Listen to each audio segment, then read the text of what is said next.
Hey, this is just a quick continuation of a post I put together earlier. Video says it better. I love to write. I love to write. So I do this with my fingers like I'm texting on my phone, because when I write most of the time I'm just banging on the keyboard on my phone. But I love to write. I really, really love to write. I love to make videos as well. And I wanted to share this video right now mainly because I want to just make a big deal out of somebody who's a big deal. I've got a friend of mine for 20-some plus years. I met Mike in 2002. Matter of fact, I remember the day I met Mike Algrim. I met him on October 19th, 2002. Can you say that about people you know in this world? Are there people in this world that you know? I remember the day that I met him. And the reason why I remember the day that I met Mike Algrim is because it was the first time in my life that I had ever been invited to go to a meeting where someone wildly successful was going to speak about the launch of a new program, of a new company, a network marketing program.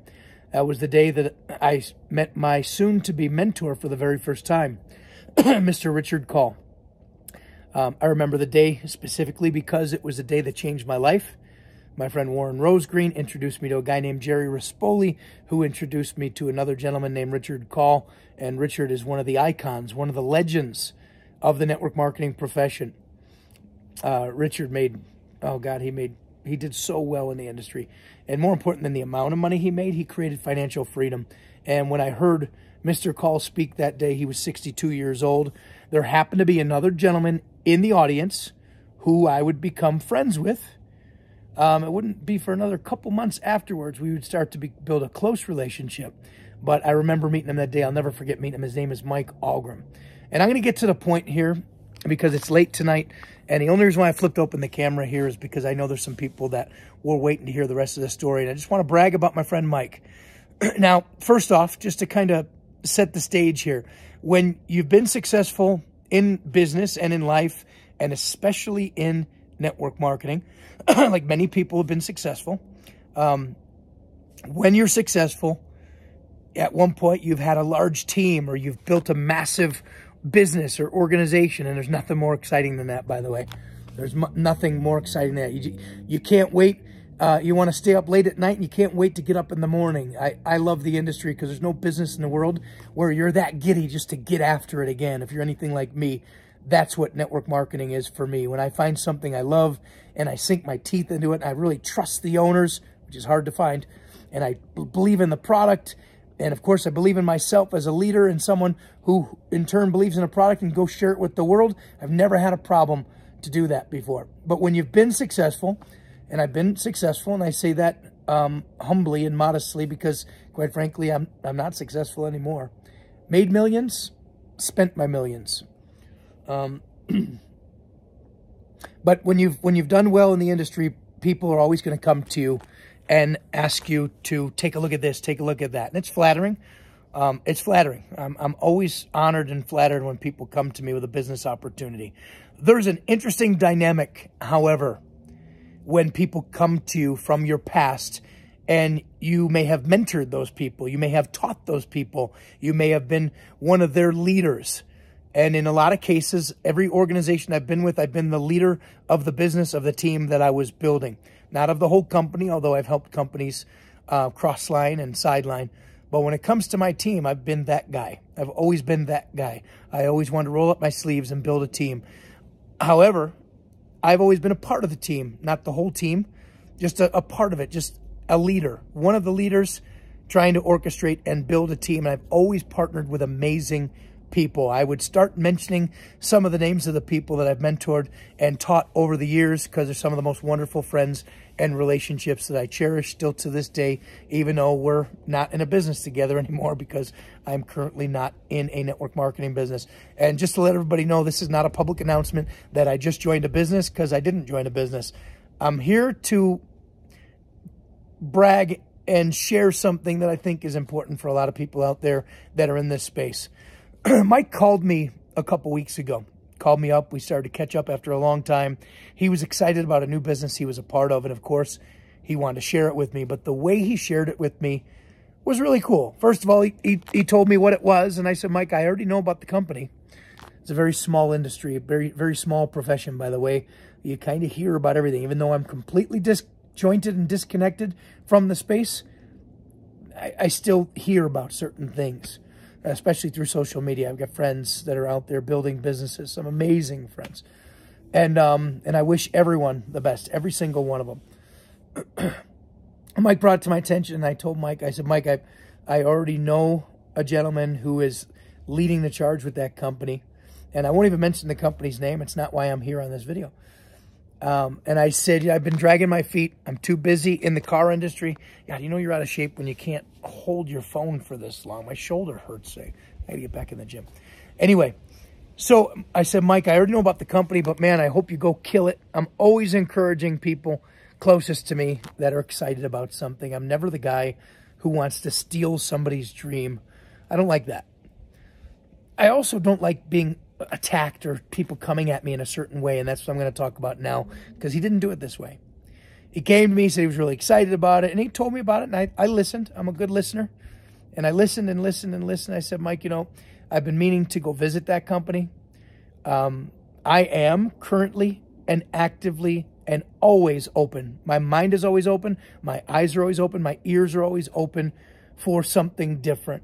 I'm in the car business, but I don't know if I want to be in the car business forever. It's a very, very tough business. Tough for a lot of reasons, but the number one reason why the car industry, and I would say real estate and lots of other industries, are not for me is there's no residual income.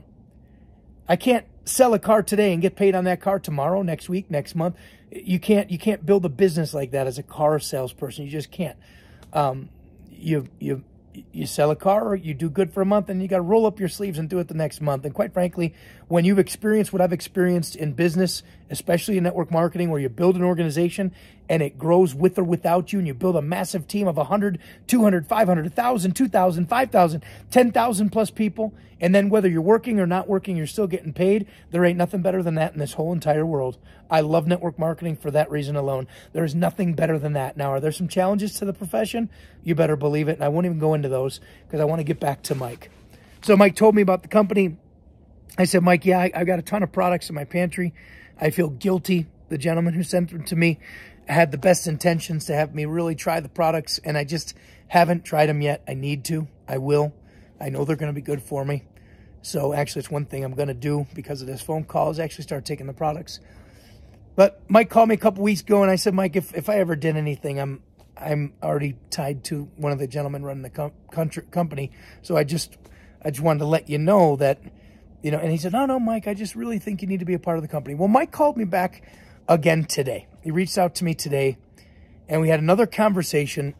And when we were talking, I want to share with you what he said because it was really beautiful.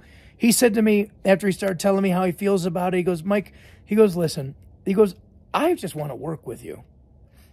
He said, I miss working with you. He goes, out of anybody in the industry that I've met over the years, you were that one leader that when we were working together, I just loved working with. And I don't want to embellish that or expand on that. He had some really kind things to say about me as a leader, and he made me feel really, really special. And then he followed it up like this, and he said, Mike, he goes, I don't even care if you join my business. I want to let you know, I would just be honored if someone like you would join this company and we can work together, work another business together. And I've been teaching people for years. I still teach people in this profession, even though I'm not active. And as much as I've dragged my feet to finish the book Path Changers, and there's a lot of things that I've really put on the sidelines, and life has a way of just bringing you through some emotional curves. And I just haven't pulled the trigger on that part of my life. And I don't know if I will. But I've been teaching people along the way. And one of the things I've always said to people, because I get pitched all the time I get text messages or emails or Facebook messages. And normally it's something out of the blue. Michael, you got to take a look at this. Well, and I've been teaching people the approach. You got to think before you approach people. And what Mike did better than anybody I've ever seen before is he unselfishly just put it in front of me because he was excited about it. and followed it up with saying, Mike, just so you know, I don't care if you join with me. I just think you need to be a part of this company. I think it would be great, and it would be great to work together to some capacity. That's the music of how he worded it. And I remember hearing him say, Michael, I've been teaching people for years that when you approach somebody, when you come to somebody, don't make it about you, make it about them. And Mike made it all about me, so much so that there was no target on my chest, that he was coming after me because he wanted to sign me up. Because one of the hardest things to do when you've worked with somebody in the past is to go back to that person who may have been your mentor or a leader of yours who was instrumental in building a whole company, and you may have not been that person, but you may have been a part of the team, and then go back to that big leader that you worked with and try and sign him up. It's a hard pill to swallow. As I think about that and illustrate that to you, if I ever turned to my mentor, Mr. Call, who I haven't spoke to in years, and if I was in a position where I joined a company, I wanted to share it with Richard Call, which I never would. Richard's older now, I'm older now, and we haven't talked in years, but his network marketing days are over. But let's imagine Richard, who was my mentor, my leader at one point, taught me this industry. I would never in a million, billion, trillion years try to enroll Richard into the company. I just wouldn't. I would go to Richard and say, Richard, I got something, and I want you to enroll me into the program. I want to keep that relationship that we have, mentor-student, and I want to work together again. And I don't know if that makes any sense to you. Maybe a lot of people, oh, whatever, dude, you're supposed to try and sign people up. Man, when that's your mentality, you're just supposed to go out there and just sign people up. It doesn't work like that. There's a certain respect factor and a hierarchy in this profession. And if you really want to partner with someone who may have been your leader in the past or someone you've built a big business with in the past, you might want to go back to that person and say, I found something. Will you take a look? And guess what? If you like it, you enroll me. I don't have to enroll you. You enroll me. Let's work together again, and let's make magic happen. Anyway, Mike, my hat is literally off to you. And my hat is off to anybody out there in the network marketing space. I know it's a dying industry, and I'm not afraid to say a dying industry. It's not dead, but it's certainly dying on the vine. It's been struggling for years. I don't think there's anything wrong with the profession. I just think there's a lot of things wrong with the companies, and these companies don't know how to get it right. But one day, there'll be a company that gets it right, and then you'll see the magic happen. I believe that with all my heart. But I've seen a lot of companies come and go, change their model to an affiliate program, and completely alienate everything that makes network marketing so beautiful and so special. Amazon has chopped off the network marketing profession, making it more difficult to find unique products in the marketplace at a great price point. Now, if you're in network marketing, you got to do something a little bit different. But the model of building a team, building a family, sharing a product, showing and telling, sharing and caring, that model, in my opinion, will be around forever, so long as there are great leaders out there. Great leaders that step into ownership positions, that know how to adapt and to make the changes that are necessary to be made for the profession to still stay alive. So anyway, Mike Ahlgren, I love you. You're one of my closest friends in the network marketing profession for 20 plus years. You're a great man. And to anyone out there, I wish all of you the best no matter what you're doing. And once again, no, I'm not attached to any company. I'm always looking. I'm always listening. My mind is always open. But I don't have the energy at this point in my life to take on anything more than what I'm currently doing. So with that, God bless each and every one of you. And good luck and great success to you if you choose to roll up your sleeves and build yourself a business of any kind. It takes courage, it takes strength, and it takes a lot of guts to go out there and start your own business. And I admire anybody who goes after it with everything they got. Talk to you soon.